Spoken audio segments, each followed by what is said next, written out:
Buenas noches, amados hermanos, el Señor les bendiga.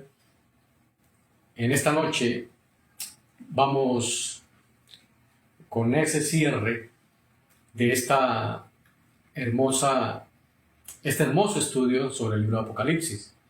Y esta noche me ha correspondido el capítulo 22 y de esta manera vamos a mirar qué fue lo que el Señor le dio al apóstol y qué, vamos a decir, recomendaciones nos está dando el apóstol específicamente a nosotros como iglesia.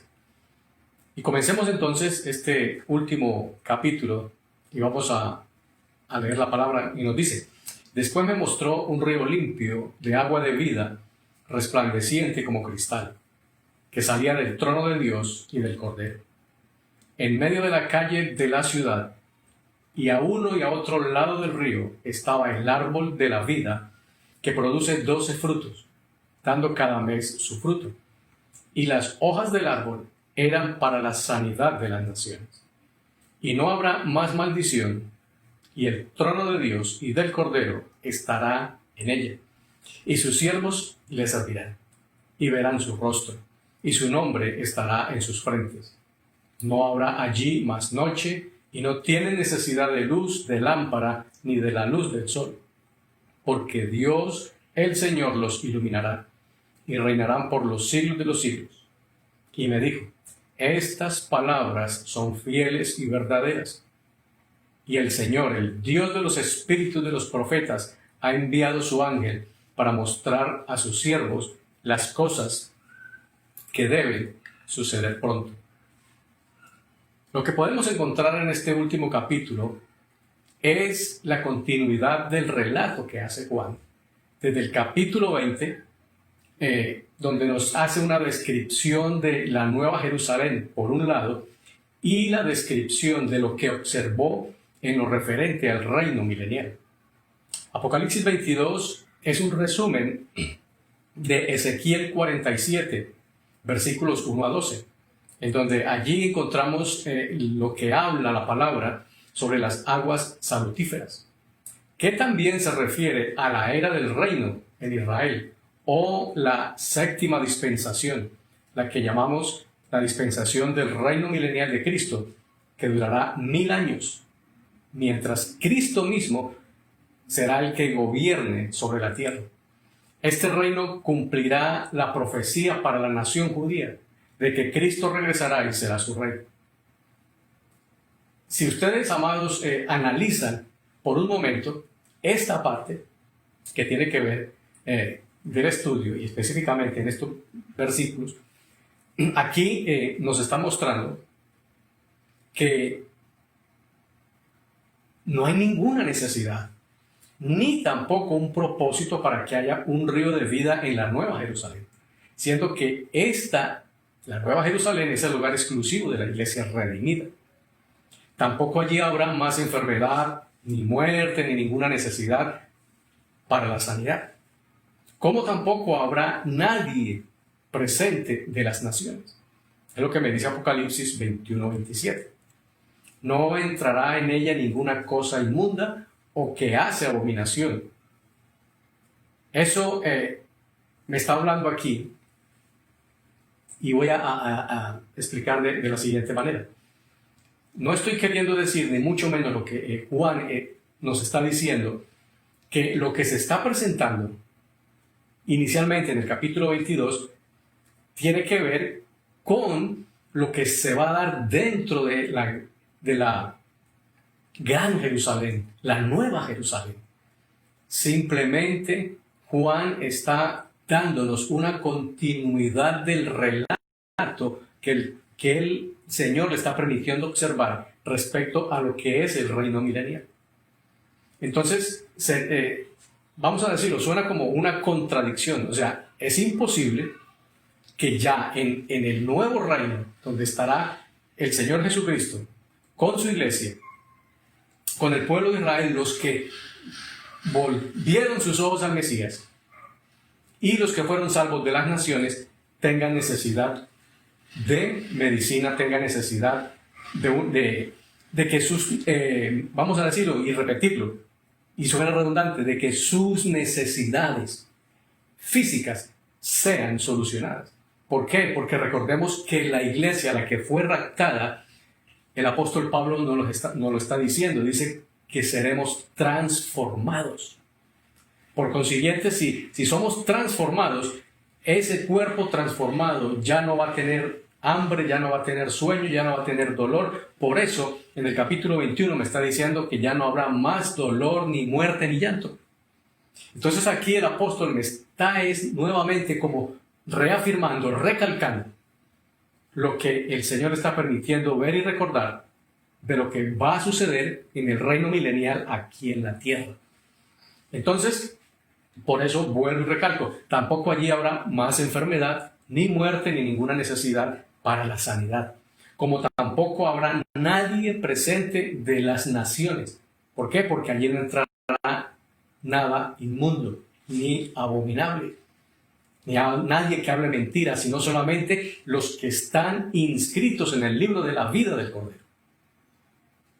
Eso, más la similitud de las palabras, confirman lo que está en Apocalipsis 22, 1 y 2. Juan estaba describiendo el río de la vida en la tierra tal como Ezequiel lo hizo. Y luego está la mención de los árboles que producen diferentes clases de frutos cada mes en el mismo versículo 2. Esta referencia al tiempo confirma que Juan nos estaba hablando no de la eternidad, sino de el tiempo de el milenio. ¿Por qué? Porque en la eternidad, vamos a decirlo, hay ausencia de tiempo. La palabra me está haciendo referencia a nuestro Dios, que es un Dios eterno. Y nosotros no podemos calcular la eternidad. Entonces, a eso es lo que se está refiriendo el apóstol Juan. En el rapto de la iglesia, el Señor nos llevará a la casa de su Padre para estar con Él donde Él está. Es lo que nos habla Juan 14, verso 2 y versículo 3. Primera de Tesalonicenses 4, 17 dice que una vez que vayamos allí, siempre estaremos con Él, porque esta es la nueva Jerusalén. Ahora, el río limpio de agua y de vida mencionado simboliza el Espíritu Santo y la vida, la bendición y el poder espiritual que Él da. El árbol de la vida representa la vida eterna que se le da a toda la población de la nueva ciudad. Las hojas para sanidad describen la ausencia de cualquier cosa que ocasione dolor físico o espiritual. Es lo mismo que se nos relata en Ezequiel 47, versículo 12. Notemos que esto será para los que han pasado con vida de Israel y de las naciones gentiles, que van a ingresar al milenio. Estos creyentes dependerán del Señor ¿para qué? Para vida, la fuerza y la salud. Pero recordemos, la iglesia que también estará allí, porque ya ha bajado con el Cordero, nosotros, la iglesia no necesitará de esa medicina, porque recuerden, estaremos en cuerpos transformados. Ahora, ¿cuál es el anhelo y el deseo? No solamente nuestro, sino de estas personas que llegan del pueblo de Israel y que han sido salvas de las naciones, ver el rostro del Señor. Esa es la meta final de la historia de la redención. Dios viviendo entre su pueblo fiel en una tierra purgada de todo mal. Porque recordemos, el milenio será un tiempo en el cual habrá paz absoluta. Entonces, ¿qué habrá allí? Simplemente vamos a vivir con el Cordero de Dios, quien mediante el amor los redimió por su muerte en la cruz. Su mayor felicidad, tanto para ellos como para nosotros hoy, será ver a Dios. Por eso la palabra nos dice, bienaventurados los de limpio corazón, porque ellos verán a Dios. Entonces, esta es una gran promesa para cada uno de nosotros hoy como iglesia. Como vimos al principio, este mismo río con sus árboles dando diferentes frutos cada mes y con sus hojas que tienen poder de sanidad, se describe, como ya lo dijimos en Ezequiel 47, como que fluye debajo del lado sur del templo de la ciudad santa, ahora llamada Jehová Sama, Jehová allí, oh Jehová, ahí, en Israel. Esto nos dice que estamos de vuelta en la tierra, admirando el río de agua limpia que fluye a través de la ciudad santa. Por consiguiente, mis amados, lo que Juan estaba observando era nuevamente lo que se estaba dando, lo que el Señor le estaba mostrando, lo que iría a suceder en el tiempo del milenio. Ahora, según Zacarías 14, versos 4 a 8, este río comienza a brotar abruptamente el día en que el Señor retorne. El Señor victorioso pondrá sus pies sobre el monte de los olivos. Esto va a producir un gran terremoto que partirá al monte de los olivos en dos, organizando o en ese momento produciendo un gran valle. Por consiguiente, ese río de Dios fluirá. Y dice que esto es en dirección sur hacia el valle que acaba de ser formado por ese gigantesco terremoto, el monte de los olivos.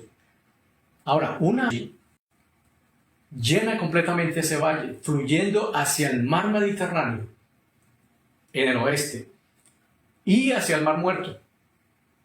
Recordemos que el mar Muerto, recordando Antiguo Testamento, ¿qué sucedió allí? Allí se encontraban circundantes las ciudades de Sodoma y Gomorra. Pero aquí el Señor va a hacer algo portentoso, algo milagroso. La palabra me está diciendo que el río de vida, ese río de Dios, partirá de la misma ciudad santa, de la Nueva Jerusalén, y saldrá una parte hacia lo que conocemos hoy como el mar Mediterráneo, ¿cierto? Pero otra parte irá hacia el mar Muerto. ¿Y qué va a producir? Que sus aguas salutíferas refresquen el mar Muerto, pero también el mar Mediterráneo. Y esto va a hacer, mis amados hermanos y amigos, que ese mar Muerto deje de ser muerto, va a recobrar vida y será lleno de peces, así como en el mar Mediterráneo. Entonces, todo esto me está indicando que lo que viene para los hijos de Dios será una abundante gracia y abundante bendición. Apocalipsis 22:7 ya me está hablando de la venida de Cristo. Dice, he aquí, vengo pronto, bienaventurado el que guarda las palabras de la profecía de este libro. Yo, Juan, soy el que oyó y vio estas cosas. Y después que las hube oído y visto, me postré para adorar a los pies del ángel que me mostraba estas cosas. Pero él me dijo, mira, no lo hagas, porque yo soy consiervo tuyo, de tus hermanos los profetas, y de los que guardan la palabra de este libro. Adora a Dios. Y me dijo, no selles las palabras de la profecía de este libro, porque el tiempo está cerca. El que es injusto, sea injusto todavía, y el que es inmundo, sea inmundo todavía. Y el que es justo, practique la justicia todavía, y el que es santo, santifíquese todavía.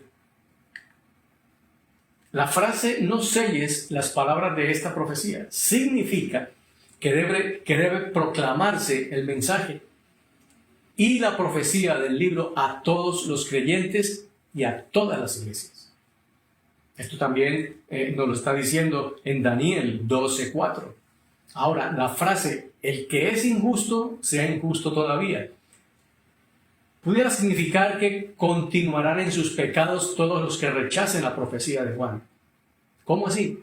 Desde el momento en que Juan, en la isla de Patmos, recibió esta gran visión y recibió esta palabra profética, desde ese momento hasta el día de hoy, es lo que se está cumpliendo. Unos aceptan la verdad, otros seguirán en su injusticia. Y a esto es lo que se refiere el apóstol Juan cuando escribe esto, por orden del Señor. Ahora, ser un testigo ocular de la culminación de la historia humana es demasiado para Juan. Así que cae a los pies del ángel que lo estaba guiando en un acto de adoración. Pero a diferencia recuerdan, de ese otro ángel, aquel que empezó todo el problema en su ansia por ser adorado, que fue Luzbel, y que luego es Satanás, reprende. Este ángel le está diciendo, no, adora a Dios. O sea, una vez más nos está diciendo una criatura,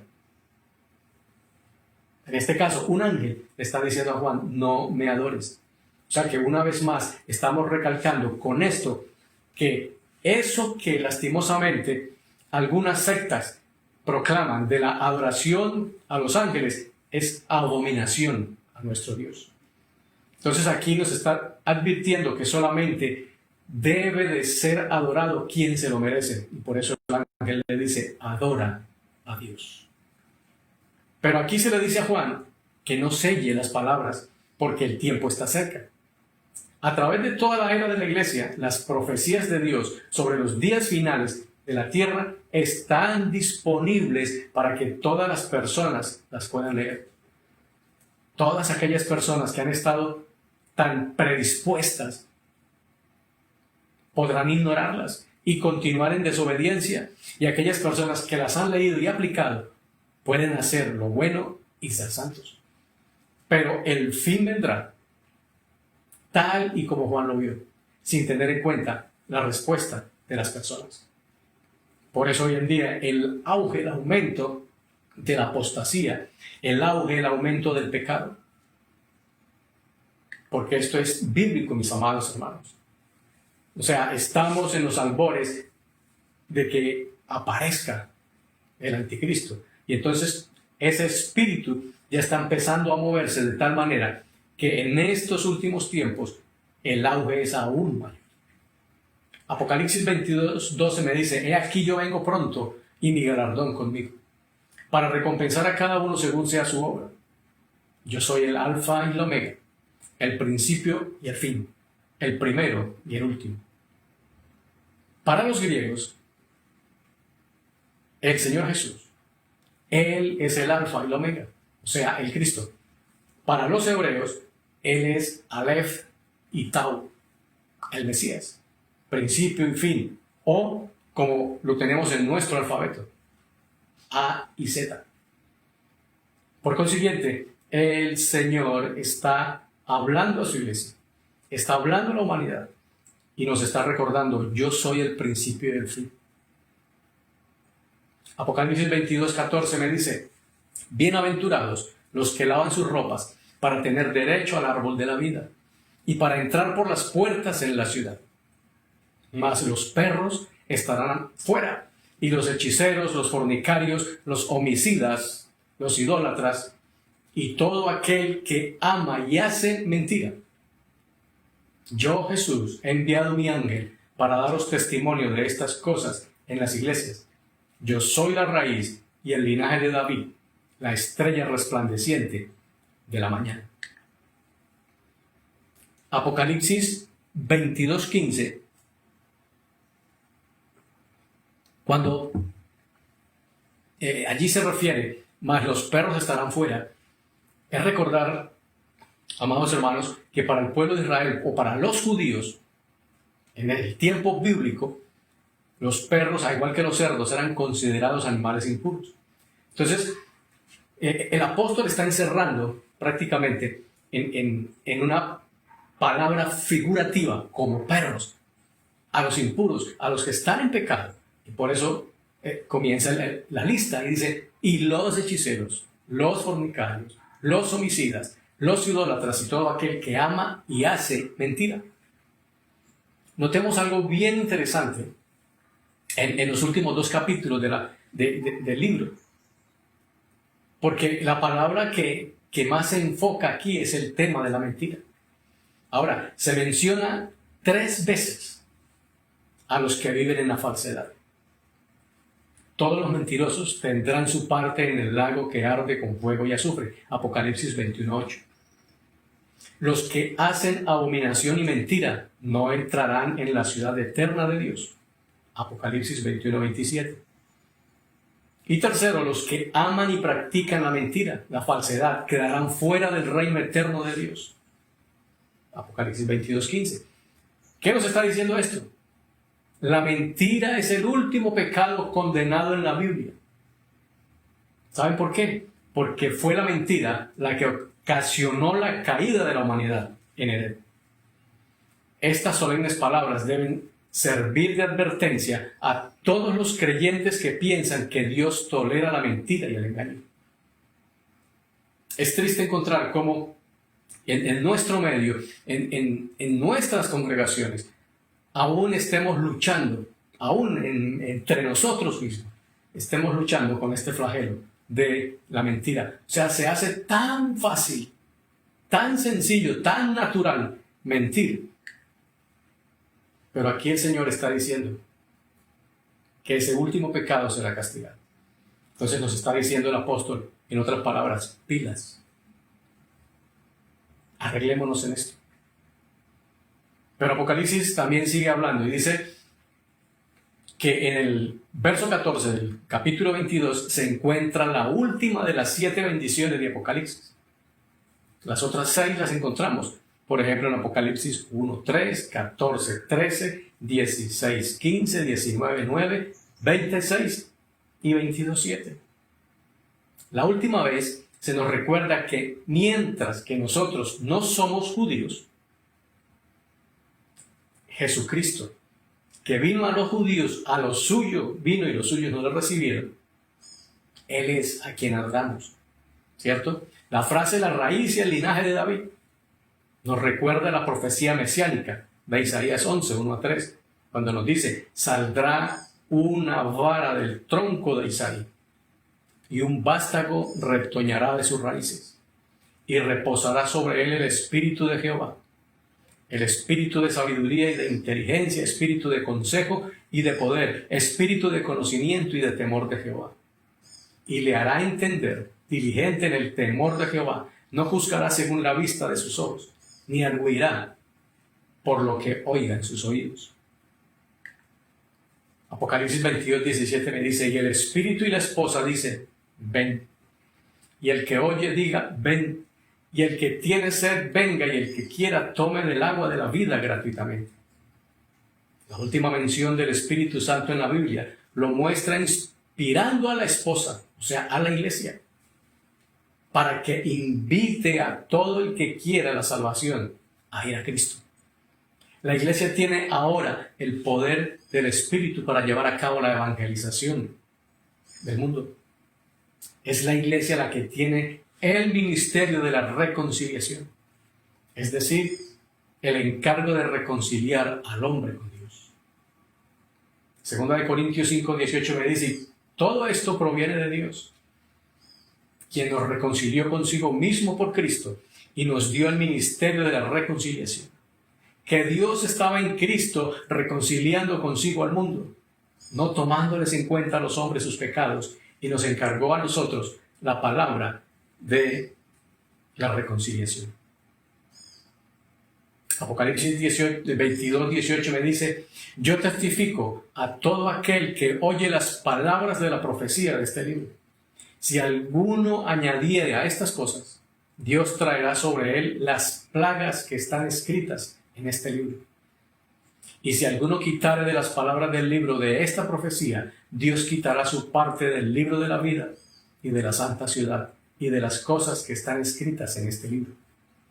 Jesucristo testificará, Él dará testimonio a favor de todo aquel que oiga, no solo del que escuche, sino fundamentalmente del que obedezca las palabras de este libro.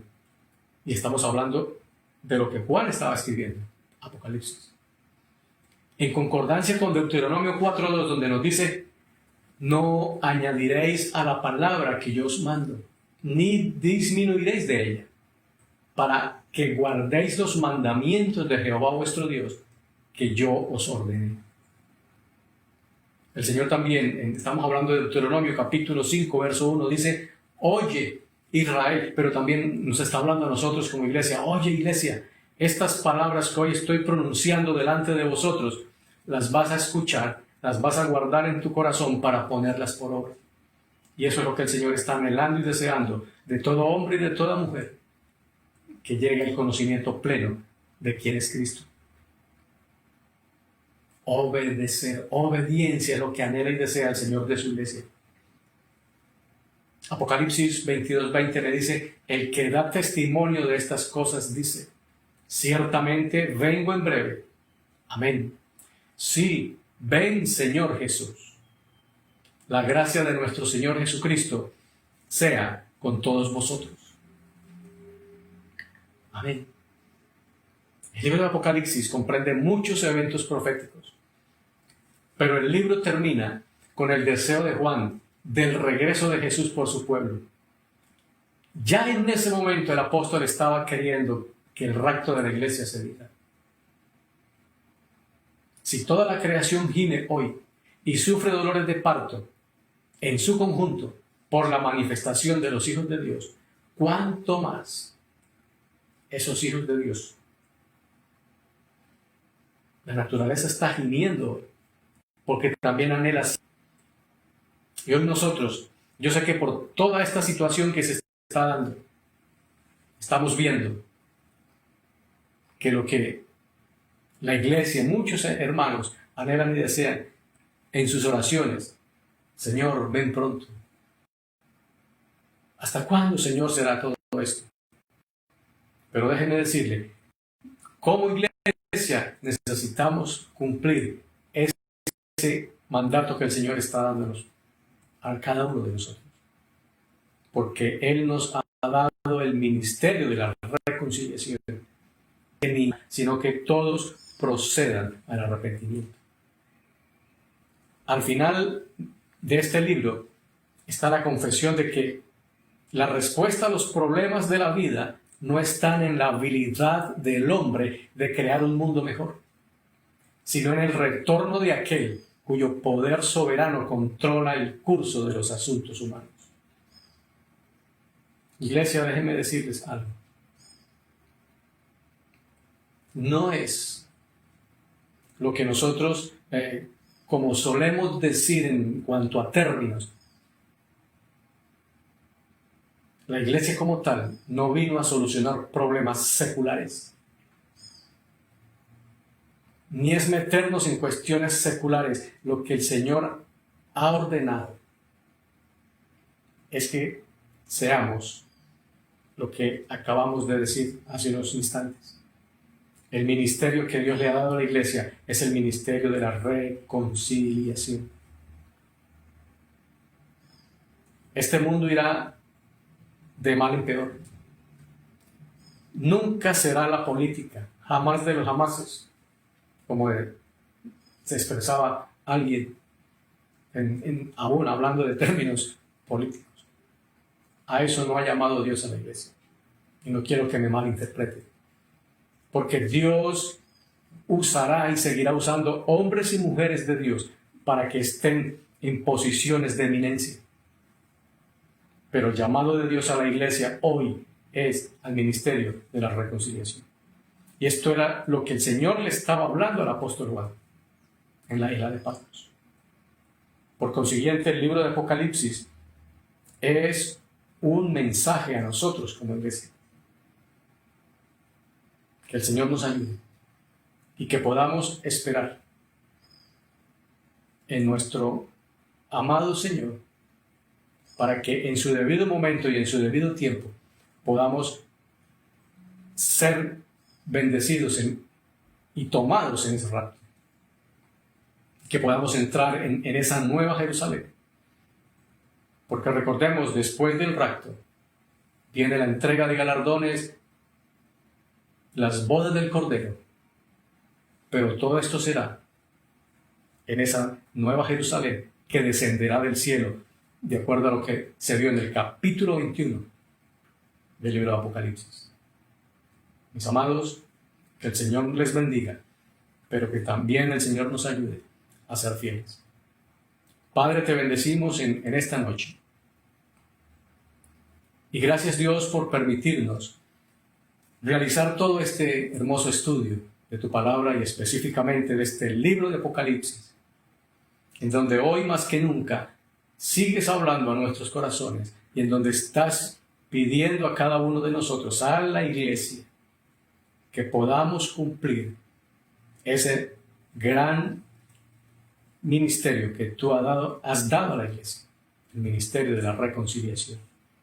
Pero también en esta noche estamos por aquellas almas que han de ser salvas. Y por eso en este momento, Dios amado, te pido que sea tu Espíritu Santo tocando cada vida, cada corazón, y que aquellas personas que están escuchando por primera vez, ellas puedan entender que aún hay tiempo, que ahora, en este momento, es el tiempo aceptable, es el tiempo de salvación. Dios, esperamos en ti, cielo nuevo y tierra nueva. Te amamos, Señor, en el nombre de Jesús. Amén. Dios les bendiga, iglesia, y que tengan un resto de noche bendecida.